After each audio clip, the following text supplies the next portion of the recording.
자, 안녕하십니까. 안녕하세요. 네. 자, 그러면은 우리 1회차 모의고사를 봤는데 일단 정답을 불러드리고 그 다음에 해설을 하도록 하겠습니다. 네. 자, 1번의 정답은 4번. 그 다음에 2번의 정답은 2번. 3번의 정답은 3번. 4번의 정답은 3번. 5번의 정답은 4번. 6번의 정답은 1번. 7번의 정답은 3번, 8번의 정답은 3번, 9번의 정답은 4번, 10번의 정답은 2번, 11번의 정답은 3번, 12번의 정답은 5번, 13번의 정답은 4번. 잘 맞고 있나요? 네.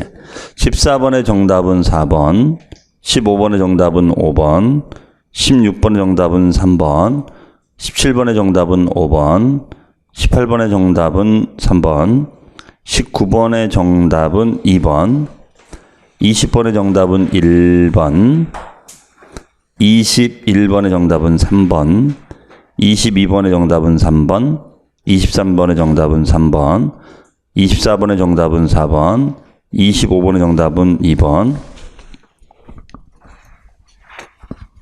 26번의 정답은 2번, 27번의 정답은 1번, 28번의 정답은 4번, 29번의 정답은 3번, 30번의 정답은 2번, 31번의 정답은 2번, 32번의 정답은 3번, 33번의 정답은 4번, 34번의 정답은 2번, 35번의 정답은 2번, 36번의 정답은 2번, 37번의 정답은 1번, 38번의 정답은 3번, 39번의 정답은 2번, 40번의 정답은 2번이 되겠습니다.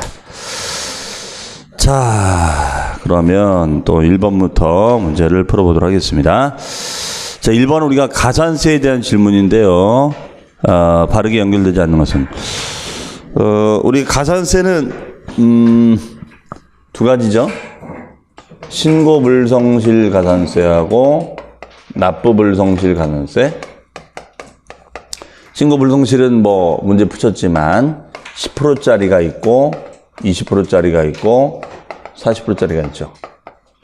10%는 무슨 신고예요? 과소신고. 그 다음에 20%는 무신고.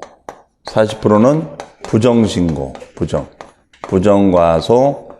부정무신고. 네. 그 다음에 이제 납부불성실 요 개정됐죠. 얘는 우리가 외울 때 어떻게 외우죠? 그랬죠? 나비오. 그렇죠? 예, 얘는 0.025%, 0.025% 된다. 이렇게 썼죠. 그렇죠? 그래서 이것이 개정이 됐기 때문에 알아두자. 이렇게 썼어요. 그러면은 1번은 이제 부정이니까 40%고, 2번은 부정이니까 과소일지라 40%고, 3번은 일반 과소니까 10% 되는데, 자, 답이 4번이에요. 요거는 뭐라고 했냐면, 지방교육세는 독립세다, 부가세다? 부가세다. 이런 말 했었죠? 얘는 부과되는 세금이다. 부과되는 세금은 주인이다, 종이다? 종. 그러면 주인이 잘못한 것을 종한테 처벌받는다, 안 받는다? 안 받는다 그랬어요. 그렇죠? 주인인 독립세가 얘가 신고를 제대로 안 한 거지, 얘가 안 한 걸 얘도 안 하게 되잖아요. 그러니까 얘는 이거에 대한 가산세는 적용한다, 안 한다? 안 한다. 대신 납부불성실은 적용이 되나요? 네, 요거는 적용이 된다 그랬어요. 요거는 되는데 요거는 적용되지 아니한다. 그렇죠? 자, 여기 이제 포인트가 되는 거죠. 그 다음에 그 5번은 납부불성실은 0.025. 네. 그 다음에 2번. 자, 2번은 가산금 문제죠. 요 문제를 풀려면은 일단은 납기를 내가 외우고 있어야 돼. 그렇죠? 얘는 우리가 건물이라고 했으니까 납기가 언제예요? 건물. 건물과 주택의 2분의 1 뭐 선반공에는 7월 1일부터 7월 16일부터 7월 말까지죠. 네, 일단 이걸 알고 있어야 돼요. 그렇죠? 네. 그다음에 이제 여기에 이제 11월 며칠을 냈나요? 15일 날 냈죠. 네. 15일 날 납부한 거예요. 납부한 거죠. 그러니까 요 기간 동안에 이자가 붙어야지. 가산금이 부과가 돼야겠죠. 그렇죠? 그럼 이때 가산금은 우리가 가산금에는 여기는 일반 가산금하고 그 다음에 이제 중과상금이 붙습니다. 그러면 일반 가상금은 체납된 세금에 대하여 이자율이 3%가 되고, 중과상금은 체납된 세금에 대해서 이자율이 올해 개정이 됐죠. 얘는 중치로 0.75% 플러스 경과된 월수. 네, 이렇게 되는 거죠. 그렇죠? 네. 그러면 이 금액이 100만 원이죠. 네, 이게 100만 원이에요. 100만 원. 100만 원이다. 그러면 이때 일반 가상금은 요 100만 원에다가 3%. 그럼 100만 원 3%면은 이자가 얼마요? 3만 원이 되는 거죠. 3만 원. 3만 원. 그다음에 여기에는 100만 원이 들어가야 되나요? 103만 원이 들어가야 되나요? 100만 원 들어가야 되는 거죠. 그리고 요거는 아무 때나 붙이는 것이 아니라 1개월이 지나야 돼요. 그렇죠? 1개월이 지나야 되고, 우리가 국세는 얼마 이상이 돼야 되죠? 국세는 100만 원이지. 100만 원 이상. 그렇지? 국세는 100만 원 이상이 돼야 되고, 그다음에 지방세는 얼마 이상이 돼야 돼요? 예, 얘는 30만 원 이상이 돼야지. 그렇죠? 30만 원 이상. 자, 그러면 얘는 100만 원이니까 뭐 문제 없죠. 그럼 여기다는 100만 원 그대로 써주고, 100만 원에 0.75%면은 얘는 7,500원. 그럼 7,500원에다가 몇 개월 지났냐? 얘는 11 빼기 7 이렇게 하면 안 된다 그랬죠? 이거 세봐야 된다 그랬죠? 7월 말이니까 어떻게 돼요? 8월 말, 9월 말, 10월 말, 11월 말 지났어요, 안 지났어요? 안 지났죠? 그러니까 얘는 3개월만 써줘야지. 그렇죠, 3개월. 그러면은 3, 5, 15, 3, 7, 20, 22,500원인가요? 네, 22,500원이 된다. 그래서 요거 개정이 된 거니까 잘 기억하자 이렇게 썼어요. 그렇죠? 네. 자, 어떤 가상금 우리가 오랜만에 우리 봤는데 잘 정리해 주세요. 그 다음에 이제 3번 문제. 3번은 우리가 많이 접해본 스타일이죠. 납세의 성립 시기를 결정하는 문제죠. 네. 기억에 인지세. 인지세는 우리가 뭐요? 기준일이 아니라 언제죠? 이거는 과세문서를 작성한 때. 계약서를 작성할 때 인지를 붙이잖아. 그렇죠? 그러니까 과세문서를 작성한 때. 그다음에 종합부동산세. 말은 그럴싸하죠. 보유하는 때, 말은 그럴싸한데 보유하는 때가 아니라 과세 기준이 되는 거고. 그다음에 지방교육세는 우리가 부과되는 세금으로서 그 과표가 되는 세모, 이 바로 독립세죠. 독립세인 납세무가 성립할 때 같이 움직입니다. 수시부가라는 것은 조세포탈 우려가 있는 사유죠. 조세포탈 우려가 있을 때 수시로 부과하는 거죠. 그 다음에 그냥 양도세면 기간이 끝나는 때인데 예정신고라는 단어가 들어갔죠. 예정신고. 예정신고가 되면 어떻게 되죠? 과세표준 금액이 속하는 달의 말일이죠. 말일. 그렇잖아요. 예정신고는 말일날 하는 로부터 2개월까지 신고하니까. 그러니까 예정자가 빠지면 이게 맞는 거라고. 이런 거 조심하셔야 돼요. 그렇죠? 자, 따라서 답은 3번이 되겠습니다. 4번은 보통징수 방법에 의하여만 부가징수하는 것끼리 묶인 것은. 즉 보통징수니까 어떤 세금이 신고세목을 찾으라는 거예요? 고지세목을 찾으라는 거예요? 고지. 그러면 취득세는 신고. 지방육세는 뭐예요? 얘는 신고 또는 고지지. 둘 다 가능하죠. 왜? 부가세잖아. 부가세니까 신고세목에 부과되면 신고, 고지세목에 부과되면 고지가 되는 거죠. 그 다음에가 재산세. 얘는 보통징수로만 부과가 되는 거죠. 그 다음에 특정 부동산의 지역점유세. 얘는 재산세 병기세죠. 재산세 병기세잖아요. 그렇죠? 네. 그 다음에 특정 자원의 지역점유세. 자원은 이건 어떻게 돼요? 자원개발자가 신고 납부하는 거죠. 자원개발자가 신고 납부하는 거다. 그렇죠? 그러면 답은 3번이 되겠습니다. 그 다음에 5번. 납세 및 소멸 사유에 대한 설명으로 틀린 것은 1번. 자, 1번은 법정 신고기한까지 신고서를 제출하지 않았다. 무신고죠? 무신고. 그러면은 제척기간. 자, 우리 제척기간 정리해봐야 되는데요. 제척기간은 우리가 뭐라 배웠죠? 과거에 세금 누락 사실이 있는지 없는지를 살펴보는 기간이 제척기간이다. 이렇게 했었죠. 그렇죠? 그럼 제척기간은 우리가 국세나 지방세 같은 경우, 국세나 지방세 같은 경우에는 첫 번째 사기 등이 이제 10년. 그 다음에 두 번째는 무신고가 7년이 되죠. 무신고 7년. 그 다음에 세 번째는 그 외에는 우리가 5년이 된다. 이렇게 했어요. 그렇죠? 네. 근데 우리가 무신고일지라도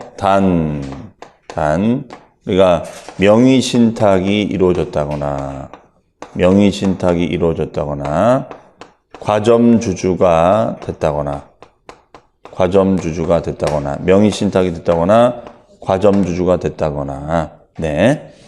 그 다음에가 또 우리가 상속이나 증여를 통해서 취득이 이루어졌었을 때는 이런 경우일 때는 우리가 몇 년으로 한다? 10년으로 한다. 이걸 밝혀내기 쉽지 않다 보는 거죠. 예를 들어서 명의신탁, 이 밝혀내기 쉽지 않거든요. 그러니까 얘는 10년까지 연장이 되는 거죠. 그렇죠? 자, 이걸 알고 있느냐 이 질문이죠. 그럼 얘는 명의신탁이라고 했으니까 얘는 우리가 뭐요? 10년이 되는 거죠.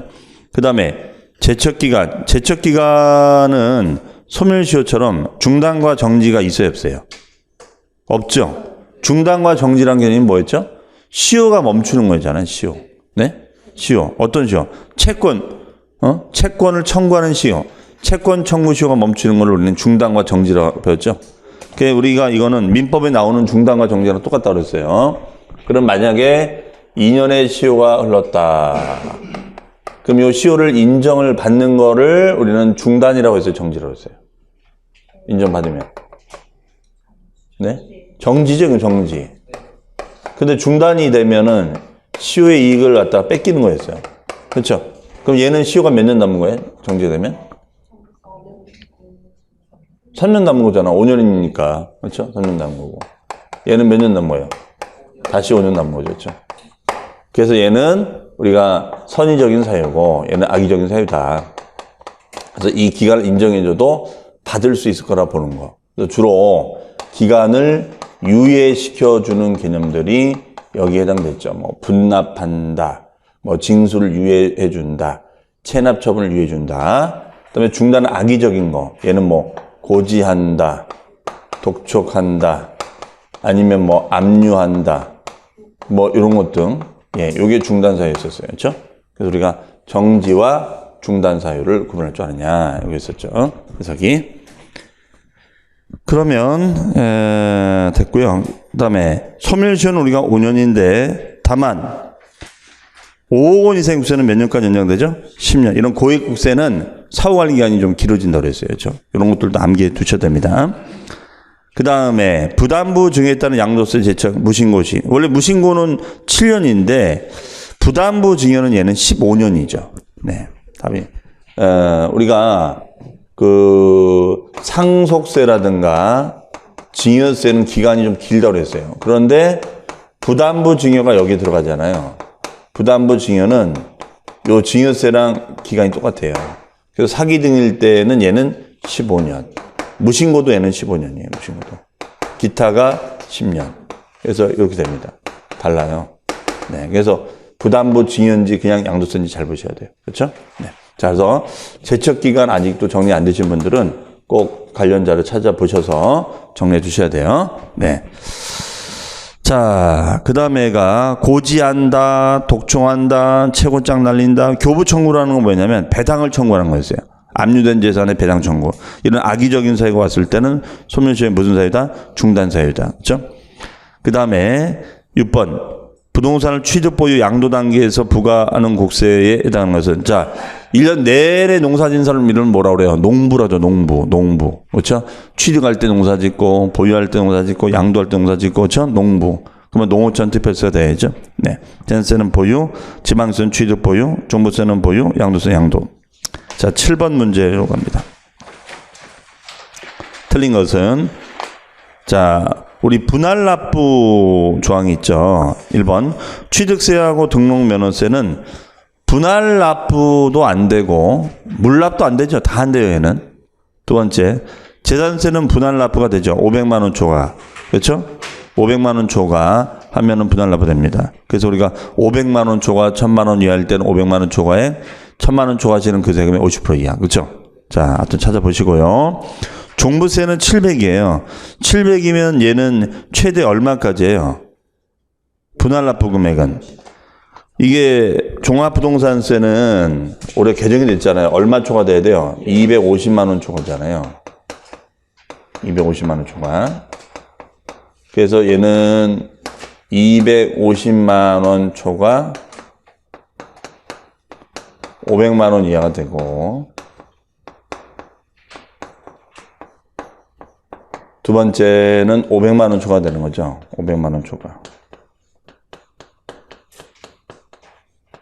그러면 250만 원 초과되는 거니까, 얘는 만약에 300만 원이다. 예를 들어서 300이다.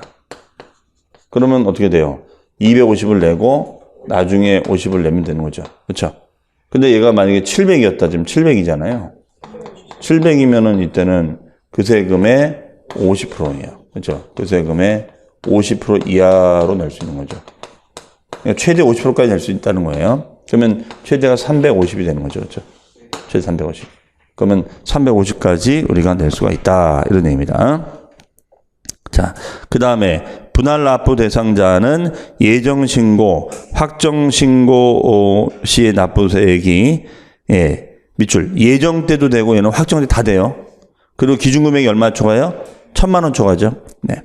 그 다음에 재산세 및 양도세 분할 납부 기간이 똑같죠. 2개월. 얘는 몇 개월이었죠? 그렇죠. 이건 개정돼서 6개월까지 되는 거죠. 이거는 개정이 돼서 6개월까지다. 그렇죠?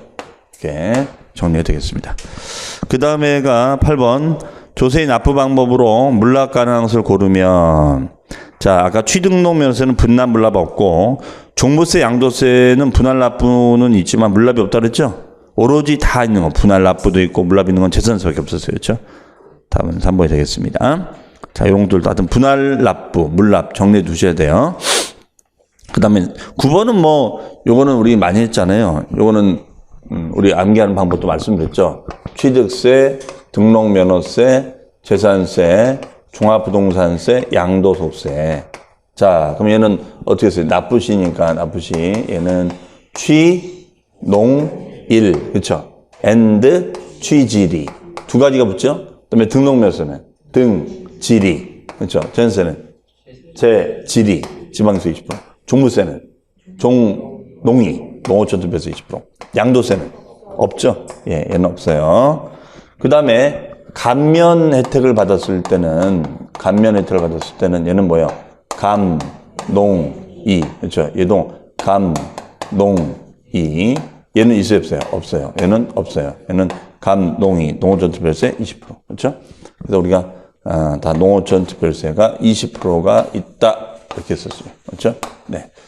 대신 우리가 재산세나 종부세는 있다, 없다? 없다. 양도세 납부시 없다. 그렇죠? 이렇게 딱 비교정해 주셔야죠. 그럼 요걸 이제 우리가 물어본 거잖아요. 그렇죠? 네. 그러면은 얘는 취지 20%가 되죠. 취지 1이 아니라 취지 2 20% 되죠. 그리고 얘는 농특세도 붙어야 돼요. 그렇죠? 이래저래 다 틀렸고 등록면서 농특세가 20%가 아니라 지방교육세가 20% 해야 되죠. 그다음에 양도세는 납부시는 부가세가 있었어요, 없었어요? 없었죠. 납부시는 부가세가 없었잖아요. 그건 없었잖아요. 그렇죠? 그러니까 지소세가 나오면 안 되죠, 여기에. 그렇죠? 그 다음에 농어촌특별세 들어가죠? 재산세는 농특세가 20%예요? 지방교육세 20% 되죠. 그렇죠? 하여튼 이걸 정확하게 외워놓으셔야 돼요. 정확하게. 네. 뭐 내용이 어려운 건 없죠. 자, 10번. 요즘 유행하는 게 이제 이런 박스형 문제야. 뭐 골라보시오. 틀린 걸 골라보시오. 이거죠. 모두 몇 개인가? 죄송합니다. 이건 10번은 정답이 3번이에요. 3번. 예, 잘못 말씀드렸네. 3번. 기억. 등록면허세는 특광도가 아니라 뭐예요? 도구세지, 도구세. 그렇죠? 특도구세. 그다음에 특정 자원에 대한 지역점 재산. 아까 우리 앞에서 있었어요. 자원이 보통 징수가 아니라 뭐였죠? 특정 부동산이었죠. 부동산. 자원은 자원개발자가 신고 납부하는 겁니다. 지하수, 지하자원. 그렇죠? 그 다음에 이것은 이의신청이죠. 이의신청은 밑줄 임의적인 불복제도죠. 임의적인 불복제도는 뭐예요? 해도 그만, 안 해도 그만. 그러니까 선택하지 않을 수도 있어요. 그렇죠? 그래서 우리가 할 때 뭐 이의신청, 그 다음에 심사청구 또는 심판청구가 있죠. 심판청구. 자, 여기 있어요. 그럼 얘는 임의 절차야. 얘는 임의 절차. 얘는 필수 절차예요. 필수 절차. 그렇죠? 네. 그럼 얘가 이제 1심, 2심이 되고 얘가 1심, 2심이 되는 거죠. 근데 이걸 안 거쳤을 때는 요거는 이제 1심이 되는 거죠. 1심. 맞죠? 네. 그래서 우리가 원칙은 1심제가 되고 거치게 되면 예외적으로는 몇 심제가 된다? 2심제가 된다. 이렇게 얘기가 되는 거죠, 저기. 그렇죠? 자. 그러면은 됐습니다. 그다음에 공유물 공동사업자, 사업양수인 출자자 등은 제2차 납세문제 유형에 해당한다. 자, 여기서 잘못된 거는 공유물 공동사업자는 2차가 아니라 연대납세문제죠. 공유물 공동사업자는 연대납세문제지. 그렇죠? 사업양수인 출자 2차고. 네. 그러면 연대가 더 책임이 무거워요? 2차가 무거워요? 연대는 100% 책임지는 거고 2차는 부족부만 책임지는 거 있었죠. 기억나십니까? 그 다음에 요 미음 아주 헷갈릴 수가 있는데요. 수정신고는 어떤 사람이 하는 거죠? 과소신고자. 기하는 신고는 어떤 사람이 하는 거예요? 무신고자. 그러면 신고서만 내도 감면받을 수 있나요? 신고서만 내도? 네, 이게 가능해요. 그러니까 신고서만 낸다는 게 뭐야? 납부하지 않아도 된다 이거예요. 조심해야 됩니다, 이거. 네. 그래서 우리가 수정신고는 만약에 50% 감면을 받는다. 그럼 얘는 수정신고는 몇 개월이었죠, 얘는? 얘는 6개월. 6개월이고. 그 다음에 이제 기한후 신고죠. 기한후 신고는 얘는 1개월 이내. 그렇죠? 그래서 얘는 6개월 이내고 얘는 1개월 이내다. 이렇게 정리가 되겠죠. 그렇죠? 자, 그다음에 비읍. 서류의 송달을 받을 자가 사용인 직원, 사리를 판별할 수 있는 사람이 정당한 소유 없이 수령을 거부하더라도 둘 수 있다. 이걸 뭐라고 배웠죠, 우리가? 유치송달. 유치송달은 무슨 송달? 교부송달이다. 라고 우리가 했었어요. 그렇죠? 그래서 우리가 서류의 송달은 원칙은 우편송달, 그 다음에 직접 방문하는 교부송달, 메일로 보내주는 전자송달이 있었다. 그렇죠? 이게 원칙이었고. 근데 우편으로 보냈는데도 반송돼서 와요. 메일도 거부해요. 직접 가서 만나지도 못했어요. 그러면은 이때는 예외적으로 우리가 무슨 송달한다는 거다? 공시송달한다. 그럼 공시송달은 게시하거나 게재하는 것을 말한다. 게시하거나 게재하는 것을 말한다. 이게 이제 우리가 공시송달이다. 자, 이런 얘기 되겠죠. 그렇죠? 그러면 답은 기역, 니은, 리을이니까 3개가 되겠죠? 그 다음에 11번. 자, 뭐 지문이 굉장히 깁니다. 이게 지문이 길게 또 나올 수 있어요. 그럼 지문이 길 때는 키워드를 빨리 찾아야 되는 겁니다. 네. 틀린 것은 1번은 등기 등록을 안 했다. 그래도 납세문 죄죠. 이런 걸 실질과세로 배웠죠. 그래서 세 번째 줄 소유자나 양수인. 양수인이라는 것은 이제 대가를 지불한 사람을 말하는 거죠. 그 다음에 2번은 많이 했어요. 뭐 건물이 있다, 은행이 있다, 은행에서 건물에다 뭘 설치한다, 금고를 설치한다. 그러면 설치자 은행이 낸다, 건물주가 낸다. 그럼 건물주를 뭐라 배웠다? 주체구조부칙자. 맞아요. 그래서 여기 보시면은 네 번째 줄에 주체구조부칙자 이외의자가 가설한 경우에는 주체구조부칙자가 함께 취득한 것으로 보자. 맞죠? 네. 그 다음에 세 번째, 위탁자의 지위이전. 위탁자의 지위이전 있으면 새로운 위탁자가 내야죠. 자, 이것도 많이 정리해 드렸는데, 위탁자, 수탁자. 그러면 신탁법에 따라 신탁을 하는 거예요. 그러면 요거는 취득세를 부과한다, 안 한다? 안 한다. 그렇죠? 다시 환원됐어요. 요것도 취득세를 부과한다, 안 한다? 안 한다, 이거예요. 그러면은 이때는 이건 다 비과세가 되고 비과세. 그러면 지금 얘기는 얘하고 얘와의 관계를 얘기하는 것이 아니라 위탁자 A에서 위탁자 B로 지위를 이전했다 이거죠. 그러면 지위 이전했다면 이 신탁한 부동산을 사용할 수 있는 권리를 이전받는다 이거죠. 그럼 이 사람이 새로운 주인이 되는 거니까 이 사람이 부동산 취득한 것을 보겠다 이거였었어요. 그렇죠? 요걸 얘기하는 겁니다. 자, 그 다음에 4번. 우리 부담부 증여 많이 했었죠. 자, 부담부 증여 뭔지 아시죠? 그럼 부담부 증여니까 당연히 채무 상당 부분은 무상이다, 유상이다? 유상. 하지만 채무를 의심하는 관계가 있었어요. 밑줄. 배우자나 직기존비속은 제외죠. 배우자나 직기존비속은 채무를 못 믿겠다 이거죠? 그 다음에가 자, 과점주주 문제입니다. 과점주가 됐을 때는 해당 법인의 부동산, 신탁한 부동산까지를 포함하고 다만 중요한 문제가 나오죠. 법인 설립 시 과점주주는 납세문을 진다 안 진다? 안 진다. 이거 꼭 알아야 되는 거죠. 우리가 과점주주가 되면 부동산을 취득한 것으로 보는데 유일한 예외가 설립 시야. 설립 시 과점주주는 봐준다 그랬어요. 설립 시 과점주주는. 그래서 주식회사 빵빵의 부동산 취득에 대하여 거기에 딸린 과점주주가 부동산 취득가액에다가 곱하기 과점 지분율만큼을 취득한 것으로 보자. 그럼 이게 과표가 되는 거죠? 네. 그리고 여기에다가 세율 2%, 특례세율이 분다 그랬어요. 지금 얘기 요지는 이거예요, 이거. 그렇죠? 요거만큼을 보자. 그렇게 되는 거죠? 네. 다만 이제 이 지분율 판단은 비과점에서 과점이냐, 과점에서 과점이냐, 과점이었다가 비과점이었다가 다시 과점이냐, 이 내용을 가지고 따졌었잖아요. 그렇죠? 네. 그래서 비과점과 과점일 때 뭐야? 전체. 과점에서 과점은 증가분.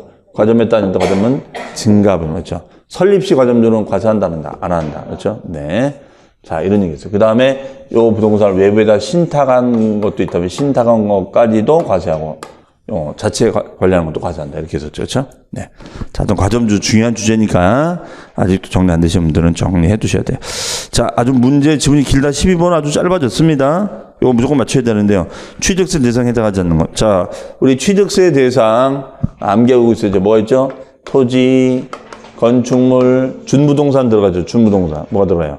차량, 선박, 항공기, 기장비. 회 중에 좋아하는 무슨 회? 광어회, 광어권, 어권, 회원권, 잇목을 깔고 먹자. 맞죠? 네, 이렇게 되는 겁니다. 요 내용이 돼요. 네, 광어회. 그러나 주의할 점은 용익물권은 취득세 대상이 된다, 안 된다? 안 된다. 용익물권은 취득세 대상이 된다, 안 된다? 안 된다. 그렇죠? 자, 그 다음에가 그러니까 답의 5번 지상권은 용익물권이잖아요. 얘는 안 들어가죠. 나머지는 다 들어가는 거고. 그 다음에 13번 취득세 비과세 규정이 적용되는 경우가 아닌 것은 1번 성남시청이 신청사 용도로 썼다. 과세하겠어요, 안 하겠어요? 국가지자체는 안 된다고 그랬잖아요. 그렇죠? 뭐 어려운 얘기 아니고. 자, 2번은 주의할 점이 단독주택이 아니라 동그라미 공동주택일 때, 그 다음에 주택의 시가표준액이 얼마이야? 9억 원이야와 관련된 개수. 그렇죠? 원래 개수는 간주치니까 과세를 해야겠죠? 하지만 공동주택이 노후화돼서 고친 거는 과세하지 말자. 단 대수선은 뺀다. 네. 그 다음에 3번은 왜 비과세죠? 임시건축물이니까. 임시건축물. 다만 사치성은 제외하고. 그 다음에 4번 환매 등기. 되사주거나 대파는 걸 말하죠. 자, 얘가 비과세가 되려면 그 앞에 뭐가 붙어야 돼요? 무슨 법. 뭐 징발재산정리특별촉진법 뭐 등등등 뭐 이런 거. 그래서 우리가 환매가 뭔지는 이제 다 아실 거라 보고, 이 환매는 그냥 이것이 일반 환매냐, 환매 특약을 맺어서 일반 환매를 한 거냐. 그럼 일반 환매를 한 거는 취득은 일어난 것이 없고 등기만 일어난 걸 말하는 거예요.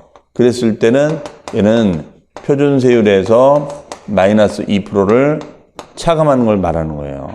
하지만 두 번째는 무슨 법에 따른 환매가 됐을 때는 얘는 비과세가 된다. 강제성을 동반한 거니까 얘는 비과세가 되는 거죠. 그렇죠? 자, 그래서 우리가 환매라는 개념은 이렇게 정리가 되겠습니다. 자, 그러면 이때 답은 4번이 되는 거죠? 이게 되는 거예요. 그 다음에 신탁법에 따른 신탁 등기에 병행되는 신탁 재산의 경우는 위탁자와 수탁자, 신수탁자에게 재산을 이전했다. 그렇죠? 그러면은 위탁자하고 아까 수탁자 간에는 세금이 있다 없다? 없다 이렇게 썼죠. 그렇죠? 네. 다만 신탁 재산의 취득 중 자 조심하셔야 돼요. 유일하게 과세가 되는 게 이거예요. 주택 조합하고 조합원 간의 취득거래가 됐을 땐 이건 세금을 받아요. 이것도 한번 시험에 나왔던 질문이에요. 우리가 보통 조합원들이 땅을 내놓잖아요. 조합한테. 그런 거래일 때는 세금을 받겠다는 거예요. 의도적으로. 14번. 취득 시기. 자, 취득 시기는 우리가 이런 의미였었죠. 취득한 날로부터 60일까지 신고 납부하자. 그럼 취득 날짜를 알아야지만이 요 신고를 잘했나 못했나 따지는 거잖아요. 그렇죠? 네, 요걸 말하는 거죠, 지금. 그러면 허가, 자 이런 원시 취득의 허가 이런 허가를 기준으로 하는 거니까 사용 승인이란 말 나와야 되는 거고 다만 사용 승인서를 내주기 전에 임시 사용하거나 아예 사용 승인을 받을 수 없다면 사용은 가능하죠. 어쨌든 뭐 그날로 가든 사실상 사용 어쨌든 둘 중에 선택할 때는 늦은 날로 한다 빠른 날로 한다 빠른 날로 한다 그렇죠. 그다음에 연부 취득은 자 연부라는 것은 몇 년에 걸쳐 2년에 걸쳐 나누어 취득하는 거. 밑줄 면세점에 적용을 받지 아니하는 경우. 면세점은 우리가 취득가액 50만 원 이하죠. 그랬을 때는 뭘로 한다? 사실상 연부금 지급일. 그럼 만약에 4년 연부면은 취득 시점이 4번 다 이루어지는 거죠. 네. 그다음에 상속은 상속 개시일. 자, 4번. 4번은 중요한 취득 시기죠. 바로 유상승계. 우리 유상승계가 됐을 때는 둘로 쪼개지는 거죠. 개인과 개인 간의 거래냐, 객관적인 취득이냐 이렇게 나눠지는 거죠. 그래서 개인과 개인 간의 거래일 때는 계약상 작업 날짜로 가고 이 날짜가 명시되지 않으면 계약일 플러스 며칠? 60일을 취득 날짜로 보자. 이게 이제 포인트였어요. 그렇죠? 객관적인 취득 뭐가 있어요? 국가, 수입, 공매, 법인장부, 법원의 판결문이 됐을 때는 우리가 뭘로 가요? 얘는 사실상 잔금 지급일. 이걸로 가는 거죠? 해석이. 그렇죠? 자, 이거예요. 포인트는. 그러면은 우리가 보시면은 개인 간의 매매는 계약서 작업 날짜인데 그것이 명시가 안 되면 등기 접수일이 아니라 계약일 플러스 60일이 돼야죠. 그렇죠? 답은 4번. 증여는 계약일. 네. 그다음에 15번. 과세표준 문제입니다. 뭐 1번은 뭐 어려운 질문 아닙니다. 취득 당시 가액이고 연부일 때는 연부금액으로 한다. 그러면 만약에 예를 들어서 뭐 4억짜리 부동산을 4년 연부로 했다. 그러면 2019년도는 얼마가 되는 거예요? 1억 원이 되는 거죠. 사실상 연부금액이니까. 맞아요? 네. 자, 그렇게도 물어볼 수 있는 거죠. 그 다음에 2번은 이제 시가표준 쓰임새인데 시가표준액은 언제 쓰냐? 신고가 문제가 생겼을 때. 알아서 신고하면 되는데 알아서 탈세하니까 즉 신고 또는 표시가 없거나 미달했을 때 뭘로 간다? 시가표준액. 어려운 말 아니죠. 그 다음에 3번은 검증이 이루어진 거죠. 검증. 뭘로 검증된 거예요? 실거래가. 그러면 이거잖아요. 국가, 수입, 공매, 법인장부, 법원의 판결문, 검증이 됐을 때는 뭘로 하자? 사실상 취득가액으로 하자. 이게 포인트가 되는 거잖아요. 그렇죠? 바로 그 검증이 된다. 이런 얘기 되겠죠. 저기요. 자. 그 다음에요. 그 토지의 지목이 실제로 변경했을 때는 가격의 변경이 일어나는 거잖아요. 그러면 토지 가격이 증가했을 때는 증가한 가격이 된다. 예, 좋습니다. 자, 5번. 법인이 아닌 자가 키워드죠. 법인이 아닌 자 밑줄 건축대손 하다 보면 원래 법인은 다 100% 입증을 해야 돼. 증빙이 있어야 돼요. 하지만 건축이나 대손하다 보니까 뭐 없을 수 있다는 거죠. 그러면 이때는 입증 비율이 몇 프로가 돼야 돼요? 100분의 90을 넘어야죠. 90을 넘어야지 인정해 준다. 그렇죠? 답은 5번. 자, 16번. 16번은 이거잖아요. 사실상 취득가액이 있다. 사실상 취득가액이 있는데 취득과 관련된 직간접적인 비용이 있다면 이 직간접적인 비용은 포함할 수도 있고 포함하지 않을 수도 있다. 이거 얘기하는 거죠. 그렇죠? 그러면 이렇게 우리가 정리가 되겠어요. 네, 포함되는 비용이고 포함이 안 되는 비용이 있다. 그러면 부가치세는 포함이 되나요? 자, 부가치세는 여기다 VT가 들어가잖아요. VT. 그럼 여기다가 이제 우리가 세율을 곱하면 세금에 세금을 곱하면 안 되겠죠. 그럼 이거는 이제 빼줘야겠죠. 맞죠? 그 다음에 광고 선전비. 얘는 판매를 위한 비용이잖아요. 분양을 위한 비용이니까 취득을 하는 비용은 아니죠. 그 다음에 3번은 요거 올해 개정됐죠? 공인중개사 보수는 법인이 부담하면은 포함이 되고 법인이 아닌 자가 부담하면은 포함하지 않는다. 꼭 알고 계셔야죠? 네. 그 다음에 전기가스열. 얘는 왜 안 들어가요? 유지를 위한 비용이니까. 그 다음에 5번은 힌트를 줬잖아요. 이주비 지작물 보상금. 지작물 보상금에는 뭐냐? 땅 위에 지작물이 있는 걸 말하는 거예요. 뭐 비닐하우스 이런 걸 지작물이라는 거예요. 그럼 취득과는 별개니까. 별개라고 했잖아요. 별개 보상이니까 포함시키면 안 되지. 그러니까 이거는 우리가 논리로 풀으셔야 된다고 그랬어요. 왜 그럴까? 그렇죠? 자주 나온 주제니까 잘 정리해 두시고. 17번은 뭐 무조건 외워야죠. 뭐 방법이 있어요. 취득세 표준세율. 건물의 신축, 원시지대, 원비리 몇 병? 28병. 증여. 자, 증사 뭐지요? 네, 증여일 때는 농지냐 아니냐 안 따집니다.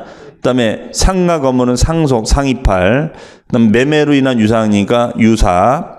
그 다음에 비영리 사업자의 증여는 증사모가 아니라 비영리 사업자 밑줄. 비영리 사업자 들었으니까 비이팔이 돼야지. 비이팔. 그렇죠? 무조건 외우셔야죠, 우리가. 그 다음에 뭐 더 추가로 하면 우리가 뭐 합유한다, 총유한다, 공유한다. 이거 뭐야? 합총공 2,3. 합총공 2,3이 되겠죠. 그렇죠? 그 다음에 18번. 취득세 중과세 대상에 관한 설명으로 틀린 것은 자 1번 꼭 기억해야죠. 별 동그라미 골 동그라미 오 동그라미 선주 별골 오 선주 별골 오 선주는 표준세율과 중과기준을 2%의 몇 배? 4배를 합하자. 그 다음에 과밀지역 서울 경기도 지역 과밀지역의 법인의 주사무소 부동산을 신축했을 때는 자 과밀지역에 개발을 한 거잖아요. 과밀지역에 개발을 했었을 때는 표준세율과 중과기준세율이 몇 배? 2배. 그렇죠? 2배. 그 다음에 법인의 본점은 영리, 주사무소는 비영리, 지점은 영리, 부사무소는 비영리. 자, 이렇게 영리, 비영리 안 따지고 대도시의 부동산을 취득했어요. 대도시 내 부동산 취득을 했었을 때는 표준세율과 중과기준세율 2배요? 아니죠. 이건 아니고 얘는 표준세율에 대해서 몇 배?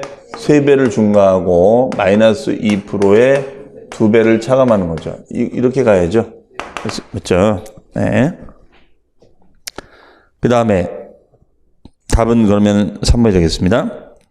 그 다음에 대도시. 자, 대도시에서 유치 공업적은 빼고 공장을 짓거나 증설을 해요. 그래서 부동산 취득했어요. 어쨌든 대도시 내 부동산 취득하면 방금 정리해드린 대로 표준세율 몇 배? 3배에서 100분의 200을 뺀 걸로 하자. 그렇죠? 그러니까 3번하고 4번은 똑같이 가야 돼요. 그렇죠? 그러니까 대도시에다가 부동산을 취득하는 목적이 뭐냐면 법인을 설립하려고 또는 공장을 지으려고 부동산을 취득했다. 이게 말하는 거죠. 그 다음에 만약 2번과 4번이 동시에 적용되면 3배다. 이것도 설명을 드렸는데 그러니까 얘는 이런 거잖아요. 우리가 과밀지역의 개발행위, 대도시 내 부동산 취득이 됐죠. 그렇죠? 이렇게. 그럼 과밀지역에 개발을 했었을 때는 표준세율 플러스 2%의 2배를 중과하고 대도시 내 부동산 취득은 표준세율의 3배에서 마이너스 2%의 2배를 우리가 중과한다. 이렇게 얘기가 되는 거죠. 해석이. 자, 이렇게 정리가 되는 거예요.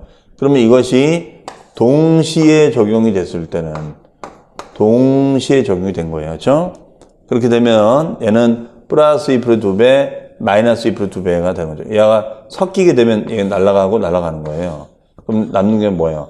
3배다. 그렇죠? 이렇게 해석이 되는 거죠. 그렇죠? 자, 그 다음에 19번. 취득세 세율 문제가 되겠습니다. 틀린 것은 고급주택 별장, 골프장, 자, 증축, 개축, 개수가 됐으면 늘어나야죠? 그럼 이때는 증가되는 가액에 대하여 중과한다. 네, 됐고. 2번 토지나 건물을 취득한 후 자, 사후 관리가 5년이에요. 그럼 5년 이내 중과세 대상이 됐을 때는 그 증가한 가액의 전체 가액이에요. 전체 가액이 돼야지, 전체 가액을 중과한다.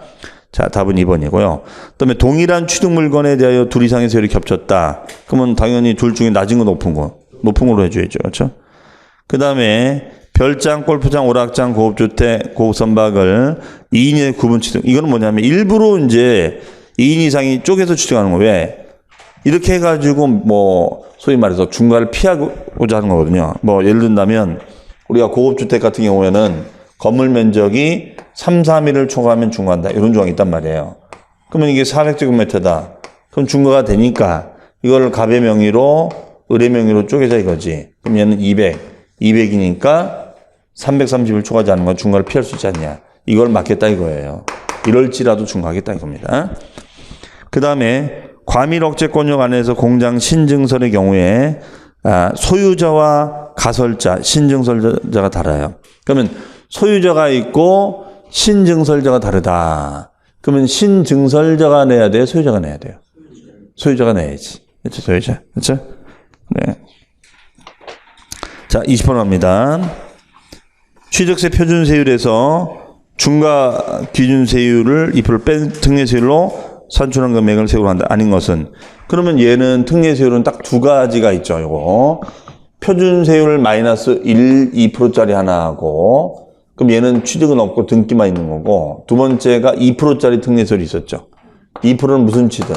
간주 취득. 맞아요. 간주 취득 등이 있었죠. 그래서 우리가 외울 때 어떻게 했죠? 간이 안 가니. 그러면 얘는 이거가 아닌 거. 그럼 얘야. 얘 찾으면 된다고. 그러니까 답이 1번이 된 거죠. 왜? 개수니까. 개수는 간주잖아요. 다만 면적의 증가는 아니다. 왜냐하면 면적이 증가되면 원시로 보잖아요. 그렇죠? 면적이 증가는 원시로 보니까 그럼 빼고 일반 개수는 간주. 얘는 2%죠. 하지만 상속, 원래 상속은 표준세율인데 왜 특례가 된 거죠? 밑줄. 1가구 1주택이죠. 고급주택은 포함한다, 제외한다. 제외하고 그 다음에 감면 대상이 되는 농지. 이거 뭐라고 했죠? 아버지와 아들이 그 집을 공동 지배하다가 물려받는 것은 새로운 취득이 아니다. 그냥 형식적으로 등기만 한 거다. 이렇게 했었죠. 그 다음에 건축물의 이전이 됐다고 해서 변화된 거 있어요? 없잖아요. 다만 이전한 건축물의 가액이 종전 건축물의 가액을 초과할 때는 초과하는 것은 그러하지 아니한다. 특례를 안 보겠다는 거죠. 그다음에 공유물의 분할, 공유권 해소를 위한 지분 이전. 다만 밑줄 본인 지분을 초과하는 부분은 제외한다. 본인 지분을 초과하는 부분은 제외하고 그냥 지분대로 쪼갠 거죠. 네. 그 다음에 이혼했다는 재산 분할. 그럼 그대로 쪼갠 거잖아요. 그대로 쪼갠 거니까 취득은 없고 등기만 있는 거죠. 답은 1번이 되겠습니다. 21번 갑니다. 자, 21번까지 하고 나가실게요. 취득세 부가징수 설명으로 틀린 것은 자, 징여든 매매든 원시든 기본적으로 신고기한은 60일인데 자, 밑줄 취득시기 언제예요? 계약일이죠, 계약일. 그렇죠? 근데 유일한 예외가 2번이야. 유일한 예외가 2번. 상속일 땐 60일이 아니라는 거. 그러면 상속 개시일이 속하는 달의 말로부터 6개월이고 외국에 주소를 두고 있는 경우에는 9개월까지 신고 납부합니다. 자, 답은 3번이에요. 취득세를 비과세 면제 경감받은 후 부가 추징 대상이 됐다. 유형의 변경이죠. 자, 유형의 변경이에요. 유형의 변경이다. 유형의 변경. 비과세나 감면이나 면제를 받았다가 다시 부과하는 걸로 바뀐다. 이런 걸 과세 유형의 변경이죠. 과세 유형의 변경. 자, 유형의 변경은 우리 개정이 됐어요. 사유 발생일로부터 얘가 30일이었다가 이것이 개정이 되고 60일로 바뀌었죠. 60일. 그렇죠? 이 얘기입니다. 해석이겠죠? 네. 답은 3번. 그 다음에 법정 신고기한 내에 공부에 등기하거나 등록하려는 경우에는 등록하는 접선 날까지다. 그러면 4번은 취득세는 취득한 날로부터 60일까지 신고하고 납부하는데 먼저 등기 등록을 했다 이거죠. 등기 등록. 그렇죠? 그럼 등기 등록하니까 요때까지 신고된 것을 보면 되는 거죠. 해석이. 그렇죠? 그 다음에 5번 사실상 취득을 신고하지 않고 팔다 걸렸어요. 이거 아주 중요한 조항이죠. 이건 몰래 팔다 걸린 거예요. 그럼 이게 바로 미등기 전매된 거죠. 미등기 전매가 됐을 때는 산출세의 80%를 가산해서 보통 징수한다. 이걸 우리가 무슨 가산세로 했죠? 중가산세. 중가산세다. 가중한다 이거죠. 네. 그렇죠? 네. 자, 그럼 잠시 쉬었다가 이제 22번부터 보도록 하겠습니다.